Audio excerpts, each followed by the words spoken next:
our hand back here. We're going to keep the teeth of our blade back towards the vent area, and we're going to do our best here not to split that. Okay, and I think if I keep my fist right back there where that urine sac's at, we may be okay.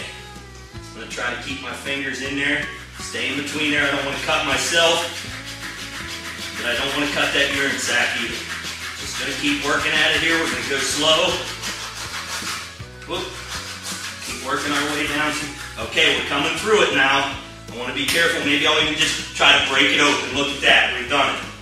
We split that pelvis bone and we didn't even rupture that urine sac. So we've done a very good job there. We'll put that away. Okay, now we're just going to use our little caving knife here and ream a circle right around the vent here on the back. Okay, once again, we're just going to ream a circle right around it. Go down on that side. And we'll just take and go down on the opposite side.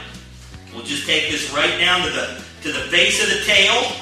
And then we'll just follow it right up around, just like so. It's kind of hard here not to get into the hair a little bit.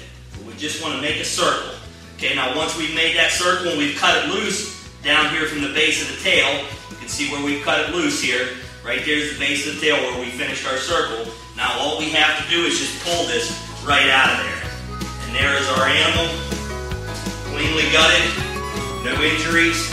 We've done an excellent job. It's nice and clean. What you want to do here is position yourself between the front legs of the deer. I know typically in the past we've always gutted from the back. This is what everyone's been taught, but this is not what you want to do. The initial incision that you want to make is going to be right here at the base of the brisket bone.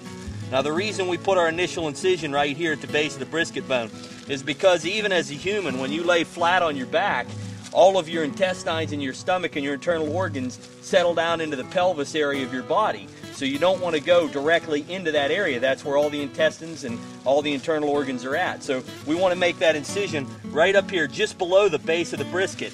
Now always remember, when you make your incision into the animal's hide, you always go from the hide out, from the inside out. Never cut directly down through the hair, because you slice those hair particles apart and it really makes a mess. So what we're going to do here is we'll just take and make a small incision right here at the base of the brisket. Now this animal is going to go in and be caped, so we don't want to get up too far into the brisket area here. We'll want to save these armpits and this entire brisket area here, because the taxidermist is going to need that to make the mount.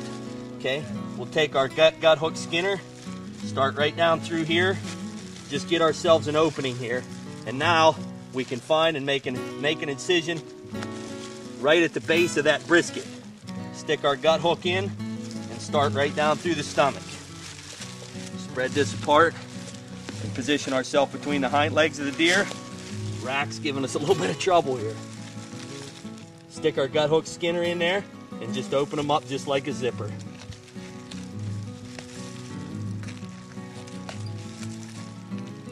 Nice and effective. Now if you don't have a gut hook skinner on your knife, a great way to do this also is to take your fist and push your fist right down into the stomach of the animal, and then just use this very front edge of your knife right here to do your cutting with. Don't go in like this, because the tip of your knife will always puncture that stomach. But if you take your hand like this, shove it down into the stomach, and just use that very front edge of your knife and just move it up and down, you can also work your way in there. We're already to the base of the brisket. Okay, and we've opened this animal up cleanly and effectively. Okay, now we'll use our gut hook skinner here and we'll open them up the rest of the way through the pelvis. Just like so. What we'll do here is we'll go ahead and split this right down. You can see where it V's together right here. We want to stay right in that V and just make gentle strokes. Remember, we're not in any hurry here. Just make gentle strokes right down till you hit the pelvis of the animal. Okay, once you hit that, stop. Go ahead and split it right down to the vent, which is on the back side of the animal here. Split right down to the vent. Okay? All right. Now what we're going to do here is, before we go and split the pelvis of the animal, we're going to go ahead and get up inside. I know a lot of times you want to split the pelvis of the animal and remove the vent, but actually you should gut from the front back instead of from the back forward. So what we're going to do here is, we're going to get up inside of his rib cage here. Okay, now up inside of his rib cage, there's an area up here called the diaphragm. And what that diaphragm is it's a muscle that lifts and separates his lungs, and it separates the lungs and the other internal organs, the heart, from the liver and the intestines. So now what we want to do is we just want to cut on one side of it. Now I'd like to remind everyone, when you're going up into the chest cavity of an animal, always go in with your knife hand first. Never reach up in with this hand and then come in behind it with the knife hand. Always go in with your knife hand first and then follow that up in behind.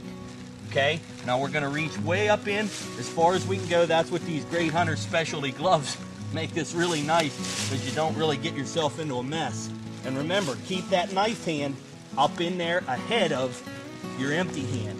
And we'll just cut that right off. You can reach up in there, you can feel that heart, you can feel the whole way to the front there where it starts to go up into his throat. And that's where you want to cut it off directly. But as I said, a lot of people go to the hospital every year by going up in with their empty hand and then following up in with the knife. Okay, now that we've done that, we'll just pull that straight back. Okay, and there we've pulled right out the heart, we've pulled out the lungs.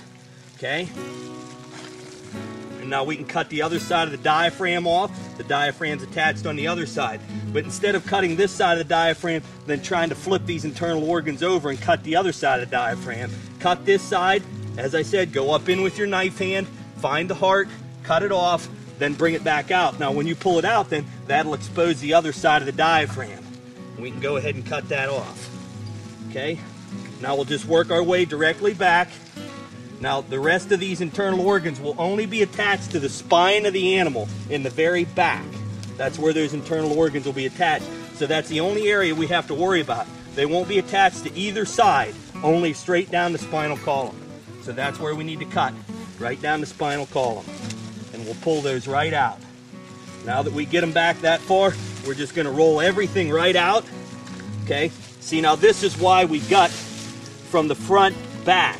See, instead of from the back forward. Okay, now we've got this all open right here, and we can take our Cody saw and we can split this pelvis of the animal without these stomach muscles and the intestines being down here in our way when we're trying to split the animal. We can take our Cody saw right down through this pelvis bone.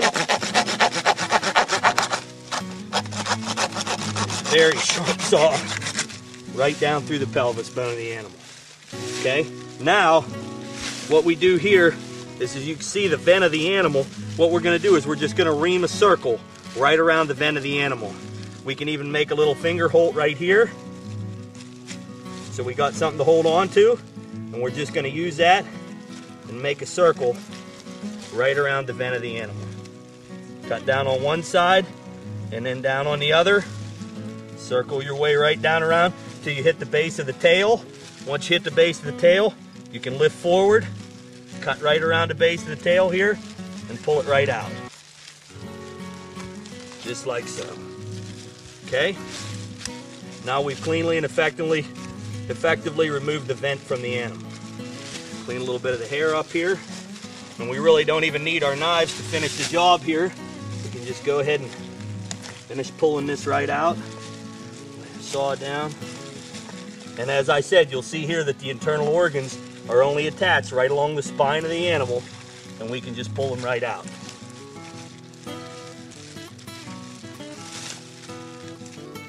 And there, we've cleanly and effectively removed the internal organs from this animal without injury. Now when you're going to skin an animal that's going to be taken to a taxidermist and you're going to have a cape made, the skinning procedure is slightly different. And when I mean different is from the brisket area up. We want to leave that whole and intact. It's very important that we leave the armpits in the animal and that we don't split anything in the center of the brisket, as you saw in the field dressing segment earlier. Now what we're going to do is we're going to start the procedure very similar to a normal skinning job. But what we're going to do, we're going to start here on the back end, at the back legs. Okay, lift this leg up. And what we'll do is we'll begin our incision up here, high on the leg, above the Achilles tendon here, and above the scent gland. the tarsal gland here. So what we'll do is we'll start here, we'll use a little Cody Capen knife, just a small knife with a very